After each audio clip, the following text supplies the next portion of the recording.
All right, welcome back. This is your host, Mello Miller. I'm with my co-host, The_Truth 1987. We have a special guest with us. We've been really anticipating this because he's touched in a lot of different areas that we've talked about on this show in his walk of life. He is an actor. He is a former wrestler. He's been a police officer. The chapters can go on and on. I've even seen where he's produced in various things. So thank you for stopping by. We have Mr. Joey Thurmond with us, and thank you. I wanted to, listen to you run that down, man. It just sounds like I can't hold down a job, right? Well, we have chapters in life. That's what I like to say. We've got chapters in life. And if my chapters are something, like yours, the stories that you could tell. I mean, we talked in before we started, and I mean, I'd be willing to take that. He's a jack of all trades, Yeah, jack of all trades. I think the biggest theme, though, the running theme is just talent. People that don't hold it down. You can tell when somebody do have talent, they got a lot on their list, and somebody that don't. So I applaud you. But I did want to touch on, let's get it's the elephant in the room, because we've actually hyped this up in previous videos. You're a former wrestler. I know you started, at least when I see, at least your bigger promotion was GWF in Texas. Now, there's just one thing. I'm looking through the history of that. A lot of names came through there early on. And there's some, I was more of a WWF guy at that time, or WCW, the two big ones. But what was up with those bungee matches? Man, those were absolutely ridiculous that I seen. Man, I can remember when I was coming up, like really right before I kind of started breaking through. The big thing was the ladder matches. You remember those, man? I remember Starcade in Chi-Town. It's called Chi-Town Heat. It was a WCW big pay-per-view, and they had the scaffold and ladder match with the Road Warriors, and I want to say it was the Midnight Express, maybe. And man, those guys, some of the stuff they were pulling off, 30 feet above the mat was just insane, man. Yeah. You talk about those. I mean, I always loved the ladder match. My favorite one of all time was your guy, Shawn Michaels, co-host versus Razor Ramon at the time. That was one of the better ladder matches that I'd seen. I think it was SummerSlam, if I'm not mistaken, where that was an all-time great one. You talk about WCW, what is that called? Where they put the two rings together, War Games. War Games. That was unique. I mean, you didn't see that really anywhere else. You put those two rings together, steel cage surrounding it. I don't know. I mean, you've probably seen all kind of crazy stuff. You didn't do any of that hardcore stuff in your, I'm not talking about the barbed wire, the thumbnail. You didn't do none of that, did you? That wasn't really in there then. It was still Mick Foley and all that. It was still the old school stuff, like I got you. like lumberjack matches and things like that. Where if you went out, all these guys would have straps, and it would be wrestlers all the way around the ring. And if you slid out from under to take a break, man, they would just wail on you till you got back in the ring. And those were fun. To be honest with you, because you would always try to slide out in front of the guys that had the thickest belt, because they didn't hurt as bad. There would always be some guy that thought he was smart and being funny. He would come in there with those little bitty thinny, 1960s style leather straps. Man, that thing would hit you, and it would feel like a cat of nine tails. Man, it would just peel hide from you. But it was getting hit with chairs and things like that. Abdullah had the fork. We had those kinds of things. But as far as the barbed wire around the matches or around the ring and breaking 15 tables a show and things like that, now that was definitely that came along after my time, so to say. I had to ask because one of the people came through GWF was Mick Foley. And I can't imagine his co-host, his gimmicks prior to those hardcore matches. You mean he wrestled a clean match without blood? I mean, exactly. I'm going to tell you, as far as big men that take just insane bumps, I don't know. I've seen a couple of bumps in my life that I thought were just insane. I mean, the guy's dead. And one of those was Buzz Sawyer stood up on top of the cage one night, and this was a big cage. This was, I guess it had just turned to WCW. It might have still actually been NWA at the time. Okay. And he climbed up, and the cage was a good double of the ring of the corner post, and stood up and howled 3 times and just fell off backwards and landed flat in the middle of the ring. Oh my God. Boom, boom, jumped up and was ready to go back to work. Wow. That just blew my mind to watch that. But to watch Mick jump off of the same cage and drop an elbow out on the concrete in front of the ringside seats on a guy, that's insane. There's nobody nobody can do that. Yeah. You know, and for him to be you don't realize that Mick is the size of man that he is until you're standing with him. Mm-hmm. Mick is not a small guy. Mm-hmm. Mick is not 5'9", 5'10", 5'11", 200 pounds. Mick is a big guy. Mm-hmm. He doesn't get enough credit for being the big man that he is. It's hard to gauge it because when you compare him to some, wrestling has a lot of huge people. So I always look at him as like a middle-sized guy within that realm, because you got the real big guys and you got the smaller, lightweight guys. But you seen the movie The Wrestler? Yes. That's where they was doing that crazy backyard, low, mid, small town circuit type stuff. And I just think of Mick Foley. I mean, he's a legend for me. Yeah. I always like, his deal. As far as the last match for you in '92, that Halloween Havoc situation, I was reading there's still a lot of people who, obviously dumb people on the internet, but they were saying how, and you never know. Like I said, I hear Vader talk about it, but they were saying how Vader didn't like that you didn't take that bump when you first came in, and stuff like that. And where you bounced off of him and he wanted a little bit more from you. So you think that fed into maybe some of his recklessness, or I don't know. I don't know if you guys are in good terms. I don't know anything about that, I'll tell you that there is a lot to that story. And unfortunately now, the 3 people that know that story, 2 of them are dead. Yeah. Yeah. So I will say it like this. There's a reason why he worked at so many different places and never stayed anywhere. Mm-hmm. He heard a lot of really good talent. And, it's like the guy that's been divorced 10 times. Hey, maybe it's you, buddy. Maybe it's not those 10 women that you divorced. Maybe, the common denominator here is you. Yeah. And Mick was one of the guys that he hurt and very easily could have killed Mick. Booker T was another. And those are the big men that he hurt. So I'm going to be honest with you. We are coming up on 30 years. And I have really, really, really, excuse the pun, wrestled with the notion of whether or not I want to tell that story or not. Mm-hmm. Because to be perfectly honest with you, nobody else knows that story but me. I haven't told anyone. I haven't told my wife. I haven't told my son. I haven't told my dad. Nobody knows that story but me. And I reached out to Leon before he passed away when we found out that he was sick. I reached out to him 3 different times to try to talk to him. And he wouldn't respond. He wouldn't answer the phone. He wouldn't respond.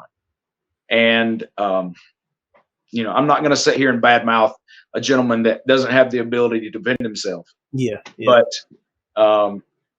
anybody that's a worker, anybody that's been trained can watch that tape and see if it was done properly or not. Yeah. Just leave it at that. You speak about different and different locker rooms and organizations have different leaders and people who, kind of do. Undertaker has spoke on Vader a few times because he was kind of the head of that for, especially during the 90s and so forth. He was kind of one of those guys people didn't mess with. And he was, if you went, he came to you, he talked about he had real bad blood with Vader because of his in-ring work. And it wasn't because he did it to Taker. It was because, he was Taker was protecting the other guys. So I understand exactly what you're saying. I love the backstories of a lot of different things. So I implore you, at some point, you need to come out with that and tell, because it's just a part of the history of the business. We love that kind of stuff. It brings it all to for some casual fans, they just turn on the TV and they turn it off, But for the people that's been following it, and we've been there right with these guys throughout the different versions of themselves. We like that insider information. I mean, I've stood in line hours waiting to talk with or just get a signature or a picture. I remember my recent one was at Flair when he was here in Indy. And I seen him again at the Indianapolis 500. I'm just a huge fan of some of this stuff. So think about that, man. I know it's been 30 years. Think about that. That'd be a good story. Yeah, absolutely. I am. I've got 2 or 3 of my buddies that are wrestlers that have come to me, and these are names that you would know, and they're like, man, you need to. I know there's more, you need to say what was said, and the only reason that I have reservations about that is just because there's nobody else here. There's nobody else alive that can. I don't want to say anything and somebody say, oh, well, he waited, until there was nobody to dispute it. Yeah, that makes sense. But at the same time, well, Mick wrote about me. I'm in Mick's first book. He wrote about the incident that night, and you can ask not only Mick, Paul Orndorff administered a little justice in the locker room one night as well. I got you. The final bow on this wrestling chapter here, a lot of people from at least the eras in which I've watched, many wrestlers have passed. And there's so many stories that are told and this and that. And you're not the first person in that world that has said they tend to take the high road. After they pass, they tend to just take the high road and kind of, no need to drag that. That must be like a unwritten rule, so to speak, in your world, because I see that thing. I think that it's important. I go to a show now and I see at intermission, I see the workers out trying to sell gimmicks at their tables and things like that. And I understand that, believe me. I know what it's like to try to get up and down the road on barely making gas money, or sometimes not even making gas money. And I understand the need to do that. But at the same time, I think that it's very important to keep the magic alive. If you as a fan think enough of us as the wrestlers to pay your hard-earned money to come and watch a show, you deserve to be able to experience that show all the way through. Yeah. To live that magic all the way through. It doesn't ever need to be broken. You don't need a glimpse of me and another guy having to ride to the show in the same car. You don't need a glimpse of us standing merch table to merch table beside each other signing autographs if 15 minutes ago we were trying to kill each other, or 15 minutes from now we're gonna be that way. So it's just my opinion that's part of keeping the magic for the fans alive. I don't believe that another performer should be seen while another performer is working. Yeah, that's a big no-no to me. And I wouldn't want to take that away. I wouldn't want to take that away from a fan. The statement of, while they're standing in line out front waiting to get into the building, they'll tell you that it's fake. They'll tell you that it's a show. But while they're sitting on the third row, if you go and try to tell them, man, it's just a show, they'll fight you for it because it's so real. And I think that they deserve to have that realness. They deserve to keep that realness. And I think it's the same way now when I'm making a TV show or I'm playing a part in a movie. The ultimate compliment that anybody can give us as performers or entertainers is when someone takes a portion of their life and watches something that we do. Yeah. Because it's been said over and over, if you take a man's money, you've just taken his money. Mm-hmm. But if you take of his time, you've taken a piece of his life that he'll never get back. And I like that. That's something that an entertainer, a performer is trusted with. And I don't feel like that there are enough in my industry as a performer or as an entertainer that take that to heart, because we need to value our viewers' time, because they're giving us a piece of their life. Mm-hmm. So we owe it to them to give them our absolute best. So if I tell the rest of that story, it's going to be in a way that it will keep the magic alive for the people that still enjoy to watch the show. Yeah. I like that. And he said something. Look, America, I'll just take a second. I'm talking to my viewers, co-host. Please don't speak on it. My co-hosts have taken a lot of my time. He's taken a lot of my life that I can't get back. So I don't know what to look. You want her speaking? I'm gonna use that. Trust me. So co-host, just wait. You've taken a lot of my life. I can't get back. I did want to talk about. I ain't recovered yet from you, but that's fine. I did want to talk about, though, you speaking on movies and roles and things of that nature. But before I get to that, I wanted to ask you. You transitioned from your back injury. You rehabbed on that, and then you went to be a police officer in Atlanta. Yeah. Mm-hmm.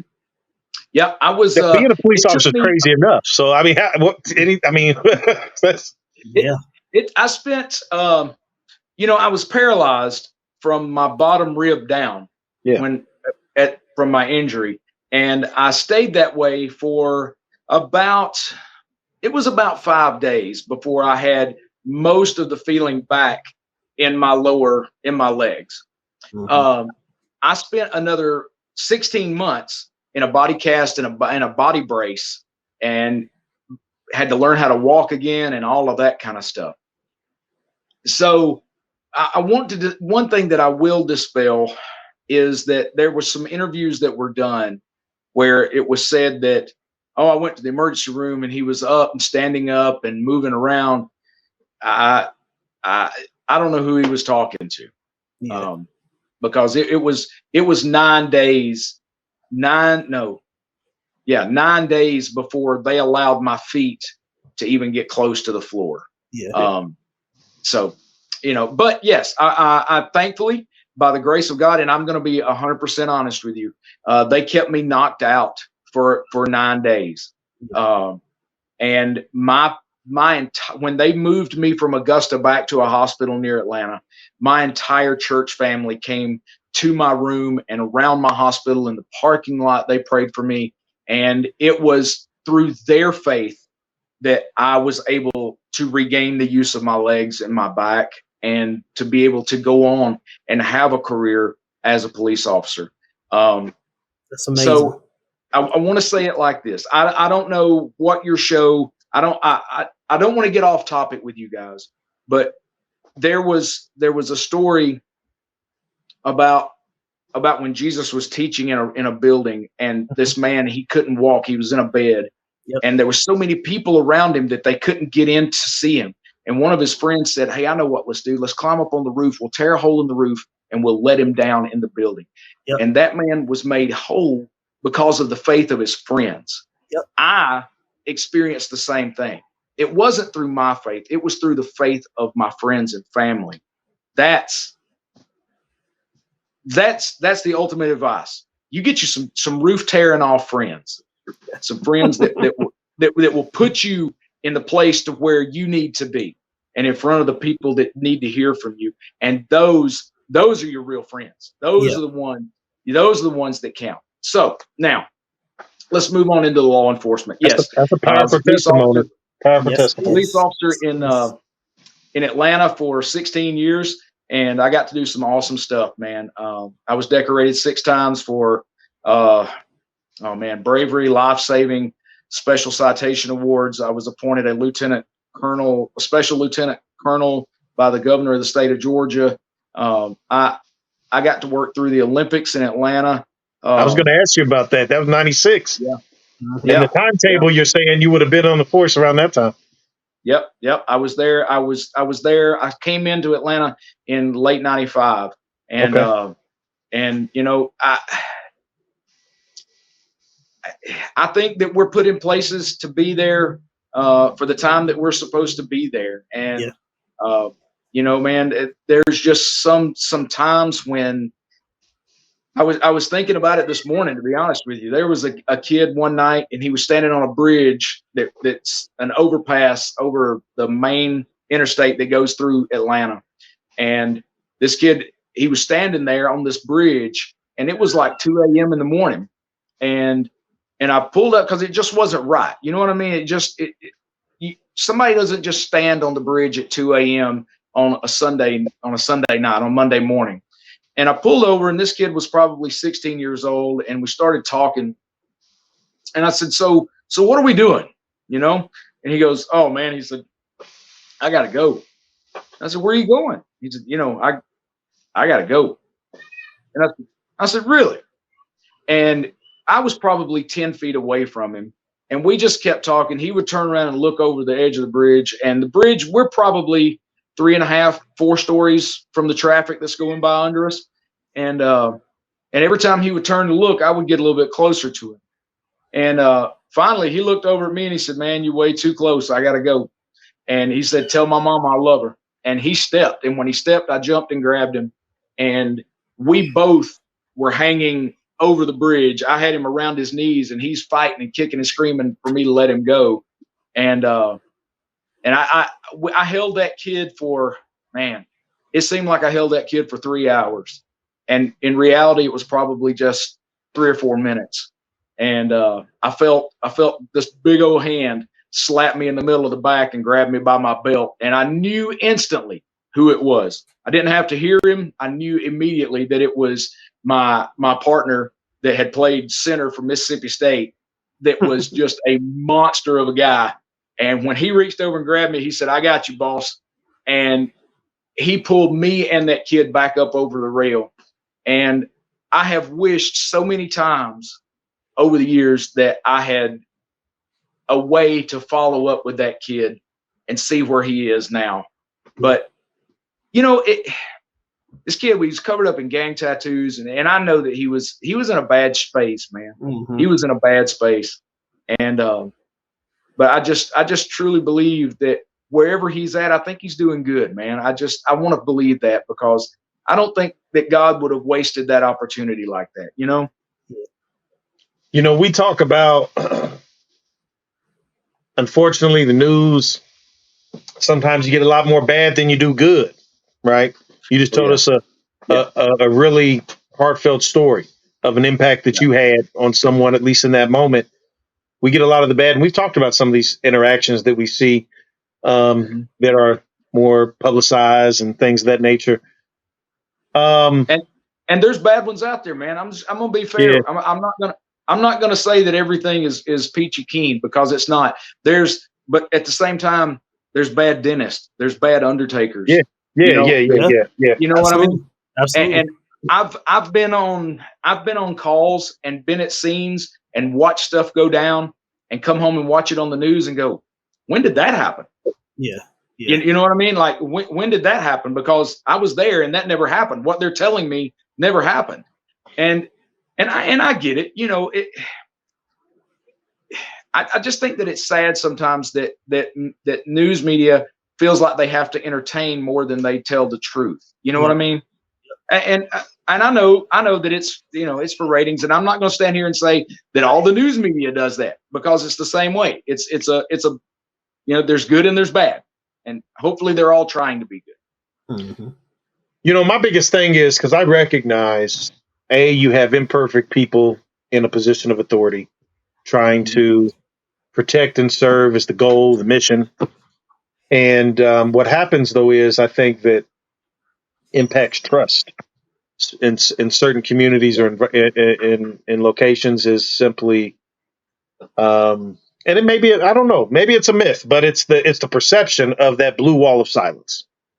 And so when people see or they perceive things to have been bad or been done improperly, they tend to get support. Like we watch and we see those cops that we think did wrong are getting support from other cops instead of, if you did something wrong, hold them accountable. And I think that Right. erodes trust. And we're in a bad place in this country because there's been a lot of erosion of trust, especially in my communities, places that I see. I coached for 14 years. I've touched from high school kids all the way down to little kids. Interactions with the police, generations are different. The stories are similar. And you just don't know because you weren't there. But that Right. trust factor makes it very hard to side with that arm of the law.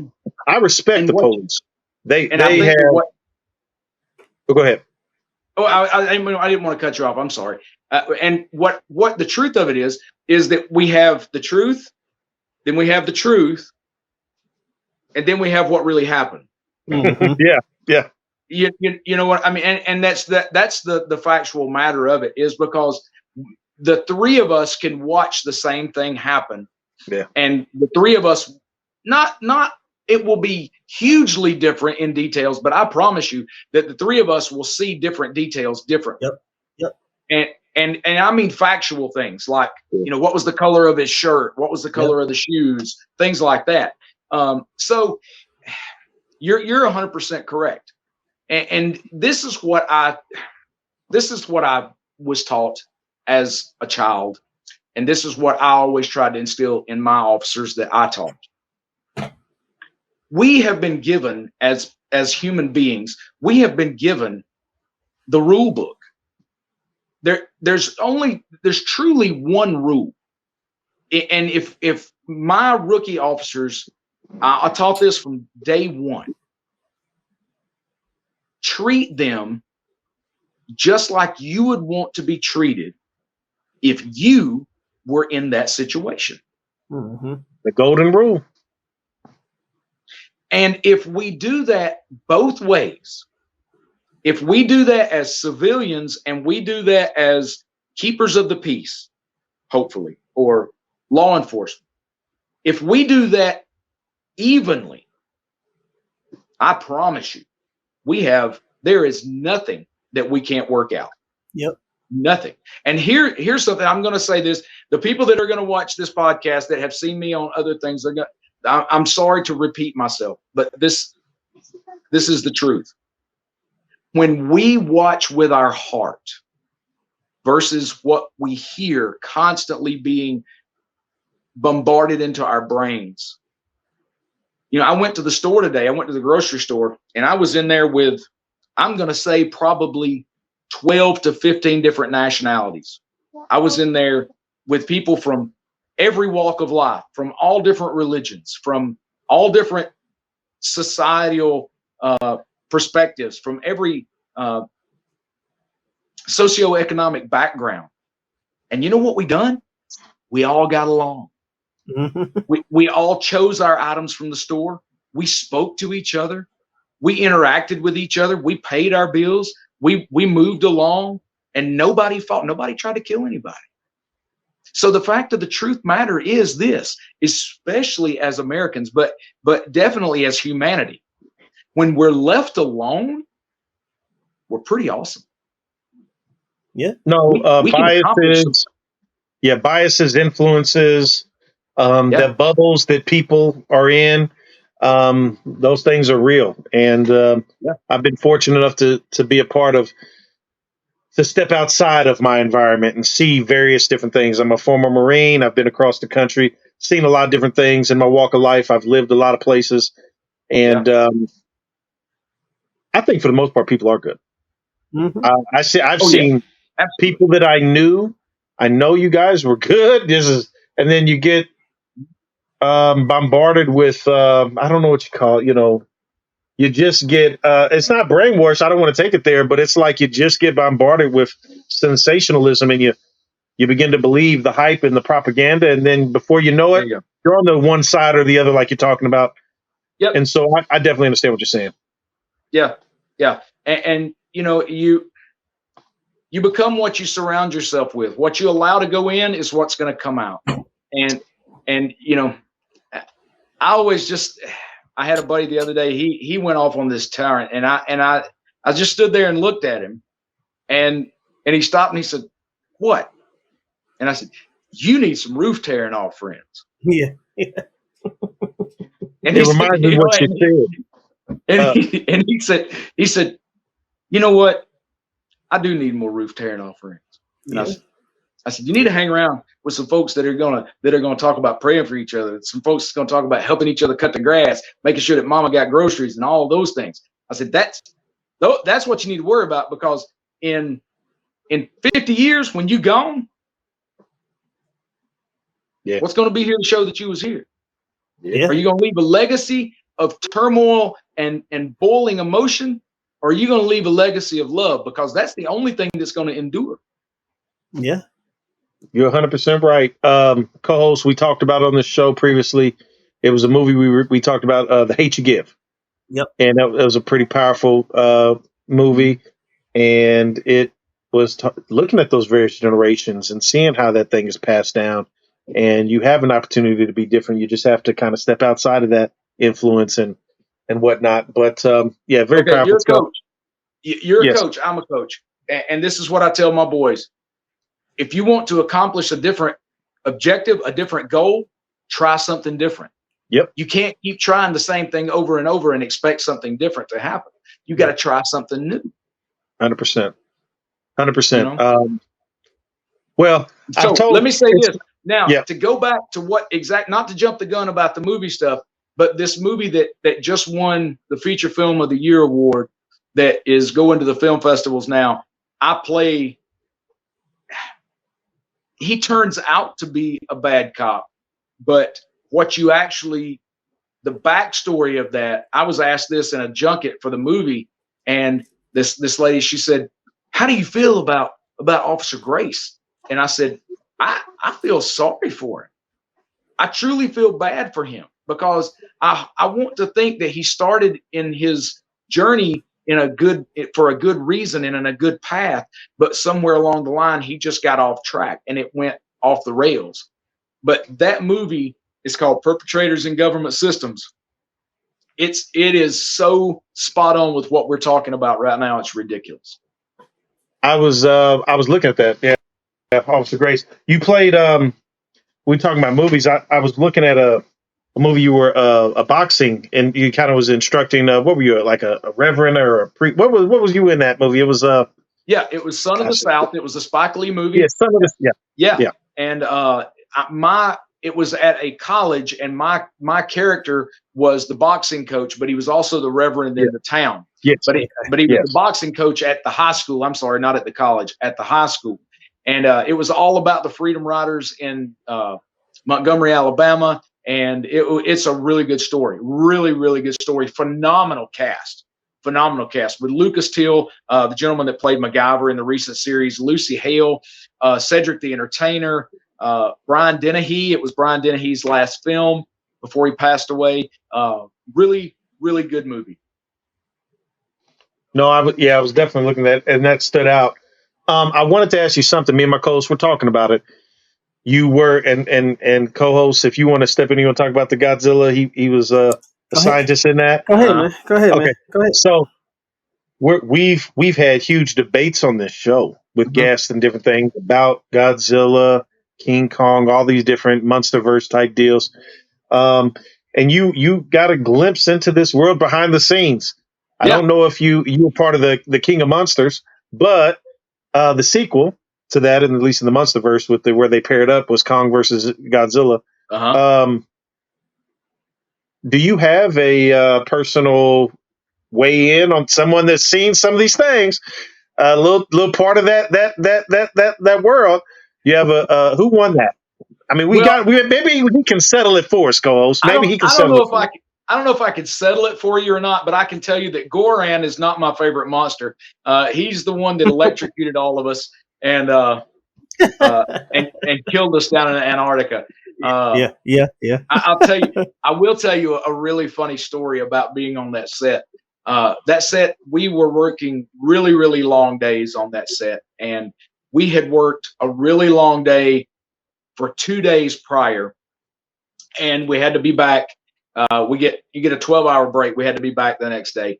And like before lunch, was the shot where Goran comes up and kills all of us, and everybody drops. Well, they didn't have enough extras to play the dead bodies, so they ended up saying, okay, everybody, we're going to break for lunch.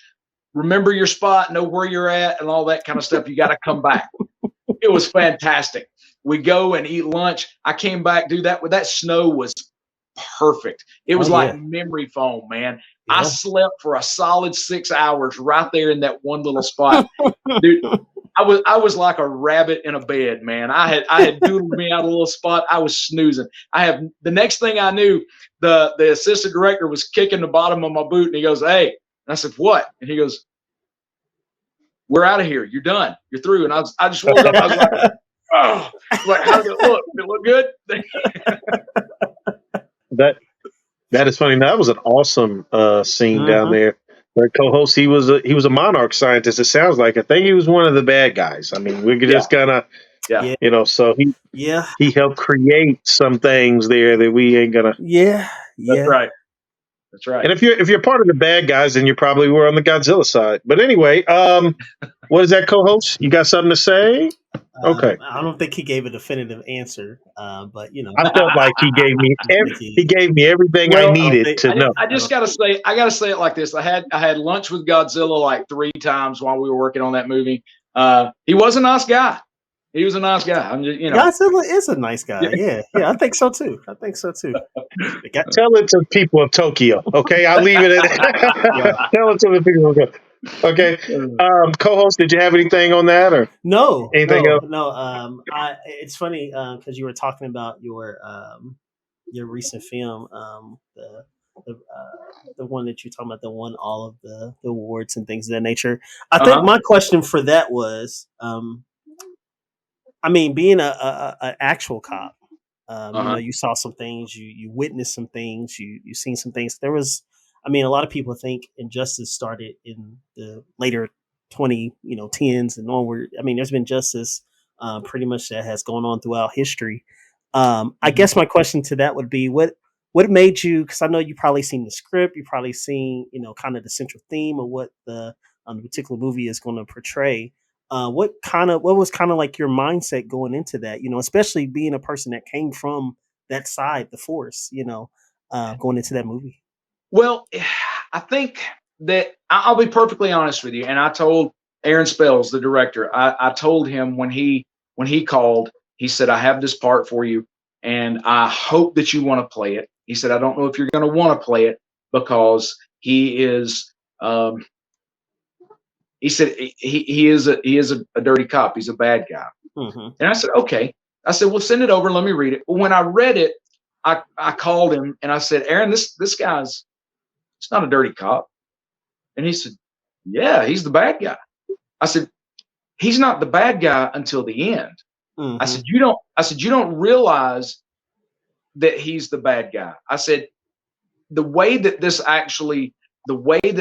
scenario, the situation goes down, I said, you don't know if he intended to do that or if it was just a horrible, I don't want to say a comedy of errors, if it was just a really bad way that things went down. I said, because accidents happen. I hate to say it like that, but it just happens. You're a Marine. You understand. You know what friendly fire is. You know that sometimes things go wrong. That doctors have malpractice insurance for a reason. It's not that they're going in there to try to hurt somebody. It's just sometimes things go wrong. And when I was talking to him about this guy, I think that it actually unlocked him a little bit more in his mind. And he said, "You know what? I never thought about him like that." And so what it turned that character from being, it turned him from being a very static, straight across character into being a dynamic character, meaning that he changes or evolves in the fact that you think that you know who he is, but you want to believe that, but then there's some things in there that you're like, oh, I see him being a human being here. Yeah. And then later on, later on, he drives the nails in his own coffin. And you're like, oh, no. See, I wanted you to, I was holding out hope that you had some good in you, but you just flipped the leaf over and showed me your true side. And we see who you really are. And so I think that the movie actually, when you watch it, you'll see what I'm talking about. But it takes the viewer on such an emotional roller coaster. If you take out all the political, if you take out all the current events, if you take out all of that stuff, it's still just a really, really good story. Yeah. And that's what I really want to make. That's what I want to leave in my movies, is I want to leave good stories. And you see it from, you see this really bad circumstance from a lot of different facets. Mm-hmm. You see it from my partner's point of view and who he is. He is a person of color, and he is caught up in something to where he is really trapped. Yeah. And you don't know how it's going to go for him. You just, it's got so many moving parts to this film. It just truly is a good, it's just good. I mean, I know that I'm biased because I know that I'm in it, but it's just, if it was somebody else playing it, I would still stand up and say, that's a good movie. Go watch that. Yeah. You know? Well, let's be honest here. You've been in, looks like over 40 items here. I mean, different production, different various roles. Yeah. And you don't have to name names here as far as titles, but can you say that there were some good ones? There's some ones that didn't work out as well as you'd like. I mean, not every, so I'm not going to say that you're biased. I mean, you really like this one. Yeah. When can we expect it? When can we see this? Was it, again, it was just if you guys, we talked about it, but Perpetrators in Government Systems, acronym of PIGS. Yep. When can we see this? It just won Best Feature Film of the Year at the New Orleans Black Film Festival. It is showing either Friday or Saturday in Detroit at the IndieStream Film Festival. It is slated for Toronto, Tribeca, Venice, Cannes, all of the bigs. But it's going to be during their festival times. At the end of its festival run, there'll be a distributorship deal that will be announced and a release date for theatrical release. Gotcha. What would be your normal time frame for where it's at now, do you think, when it ends that run? I mean, what do you think? I would say that I want to say that London is like January or December, I think. And if that's correct, it would be after that. So I would say early 24, spring, summer 24. Okay.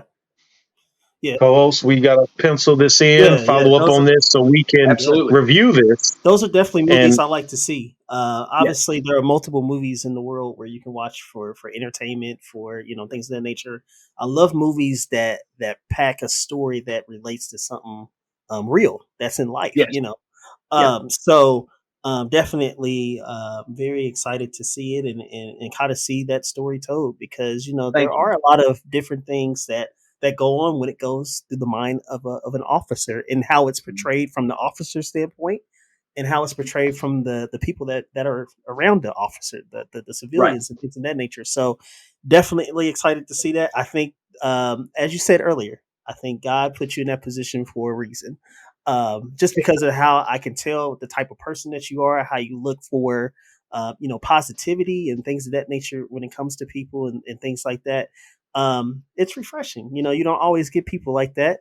And I love the quote where you said that you got to get you some roofing people, some people to tear that roof off.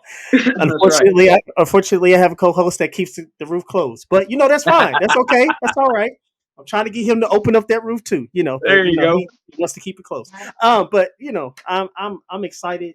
Definitely to kind of see that movie. That was one of the ones that stood out to me the most when I was looking at your filmography. So, well, thank you. It's definitely a good piece, and But yes, to answer your question, of course, I think now there's something like 53, 55 credits. I don't know what there is now, but you've got to work the bad ones to get to the good ones. Yeah, that's that's just the way it is. If it weren't for and I don't want to say they're bad, but if it weren't for the ones that are more lackluster, it wouldn't make some of the others quite so special. Yeah, they're all learning experiences at the end of the day. So yes, that is the thing. Yes, exactly that. Yeah, I mean, these are basic things, probably get asked a lot, but out of the projects that you worked with, I mean, you've talked a lot about the like say the movie Pigs that's coming out, and in your past, things that have already been out, is there anything that stood out to you that you really look back with? That was one of my favorite projects that I was a part of. Well, the very first movie that I done was, I had no idea, and I don't think any of us did at the time. We were hoping, and it was a very small role. There's not many people that can say that this was their first movie, but it was Remember the Titans. And, just to be able to say that I was a part of that in a small way was really cool. Favorite movies that I've been a part of. Speaking of that, though, real quick, while you're thinking, Sure. We reviewed that in depth. It got its whole episode because we absolutely love that movie. That is literally my number one movie of all time, literally. So. That's awesome. There are quotes. There are quotes from different movies because we're movie guys and we're friends and we do all kind of silly. We can quote things from Remember the Titans all day long. That's awesome because it had great phrases, great timing, great stuff. Yeah. What were you? I mean, where were you at? I mean, as far as like I need to say a small role, but I'm very easy to find, guys. If you will look on the football field during the game scenes, I am the shortest guy on the field. I'm very easy to find. Just find the shortest white guy or white looking guy on the film. I'm actually Native American, but just find the shortest white looking guy on the field, and that's me. Okay. And I'm wearing multiple uniforms because we filmed all over North Georgia. Let's see, we shot 1, 2, 3, 4, 5, 6. We shot 6 different games, I think. So I'm wearing 6 different uniforms because I was always on the opposing team.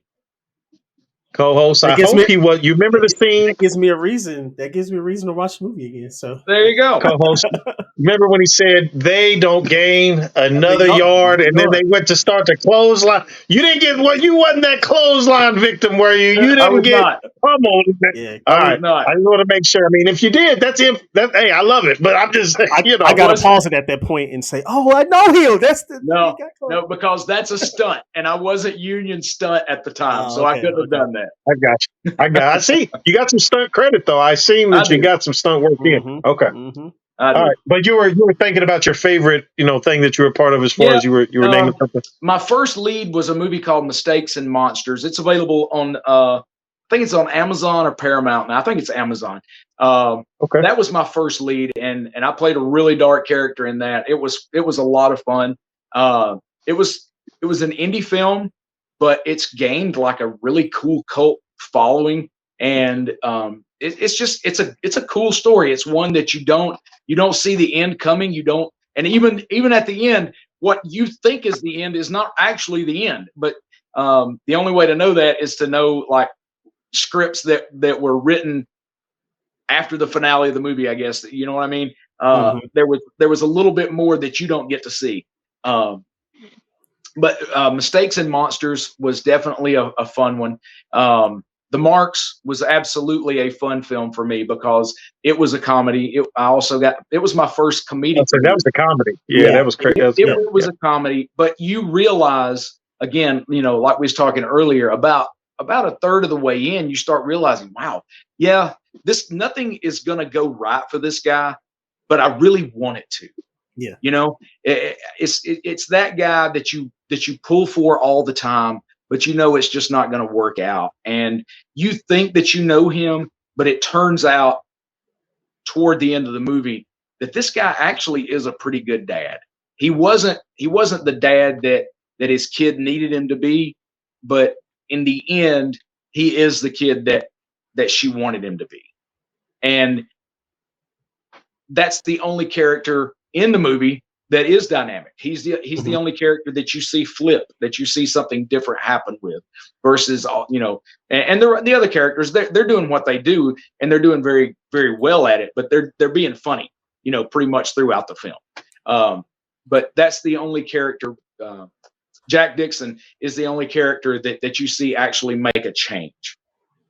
And to me, I like to, I don't know, I want to bring things to characters that the director and the writer maybe didn't see. I always try to see it as I'm building that character from different areas, like what makes him bad, what makes him good.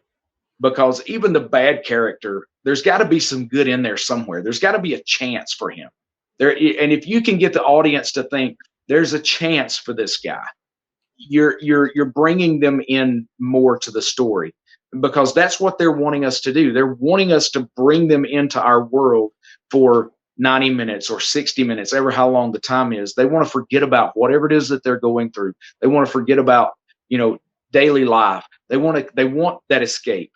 And if we can provide that for them, then that's the ultimate sign of true talent, in my opinion. Yep.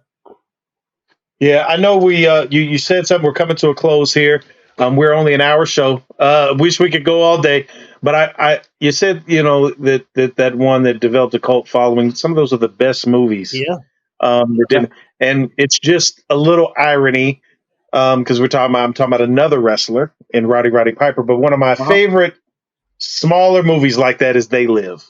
Yeah. And it has a cult following. I mean, it really has a cult following. It's really crazy.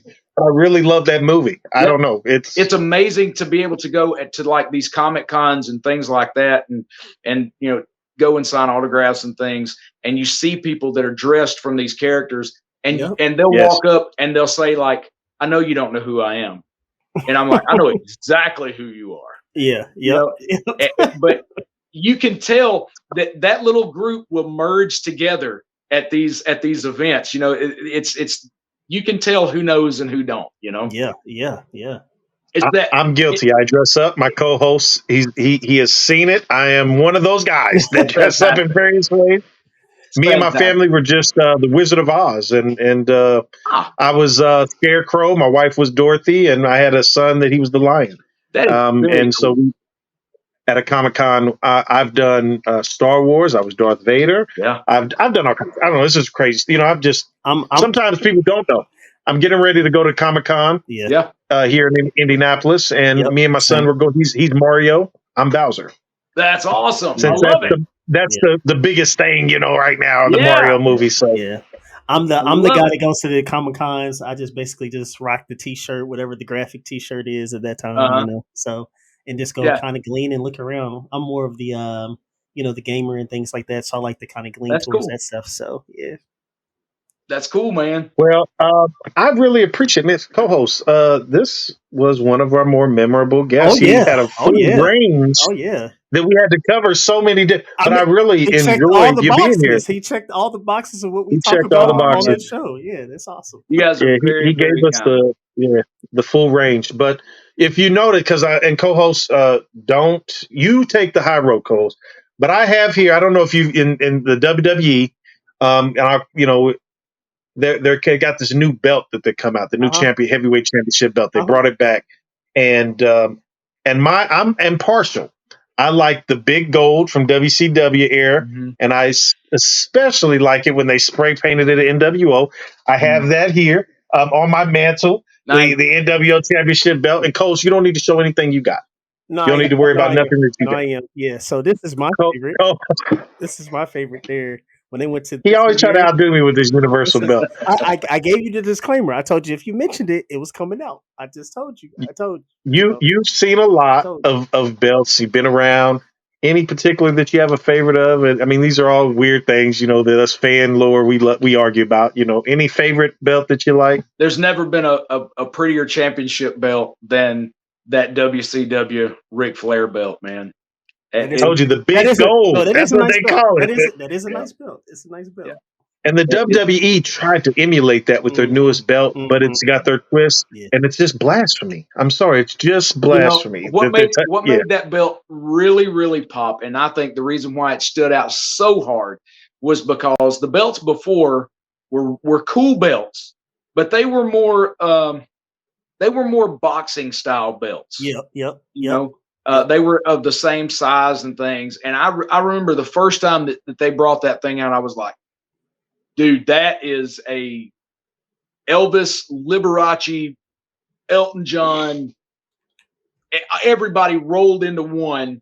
That is a no doubt that has got to be the world championship belt. And to have that thing, I've wore it, and to have that thing on and just to hold it, it is massive. It is so cool. That's the belt, man. It's my number one belt, I used to love seeing Ric Flair show it off with his $1,000 gators and all that other. I loved it. Hey, having a hard time holding these gators down. That's right. I tell you, there's the second place for me, and that's the $1 million belt with Ted DiBiase. That was unique, and obviously, I seen the story behind that where they, they did the gimmick on air, but they talked about it behind the scenes. But anyway, man, we thank you. Thanks for indulging us in our little, fan lore that we got going on. He settled something. I got the best belt co-host. He said it. And so he didn't say that at all, but keep going. We'll talk about it later. But anyway, thank you, man. We're going to follow you. We're definitely going to promote when that movie comes out. I appreciate it. We're just going to stay on top of it. So I thank you for stopping by. Thank you so much. It was a pleasure to be here. You guys have been fantastic. If anybody would like to keep up with me, it's Joey Thurmond Actor on Facebook, Joey Thurmond Actor on Instagram, and joeythurmond.com. And I cannot thank you guys enough for the opportunity to be here and be with you. You guys have been great. You talked about some really good stuff. And I'm going to be honest, guys, after doing, I don't know, you guys are probably 60 or 80 podcasts in with me.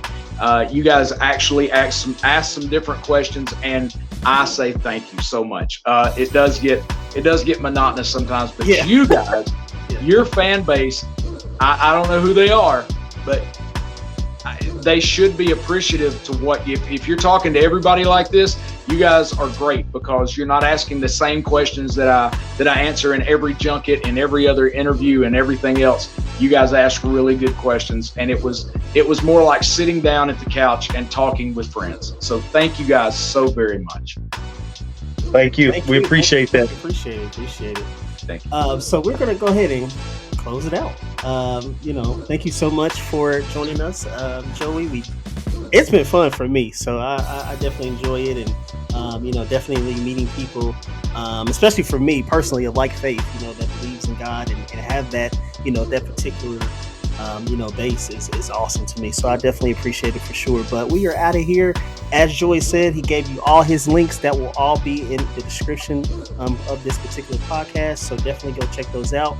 You can also catch it on our particular avenues as well too: Facebook, YouTube, TikTok at the Morning Smoke Podcast. We're also on Spotify, Anchor.fm. So definitely come check us out there. And most often we're really moving on TikTok, so definitely check that out the most, because that's where we would have a lot of stuff there as well too. So but until next time, we are out of here. Peace out. Thanks guys.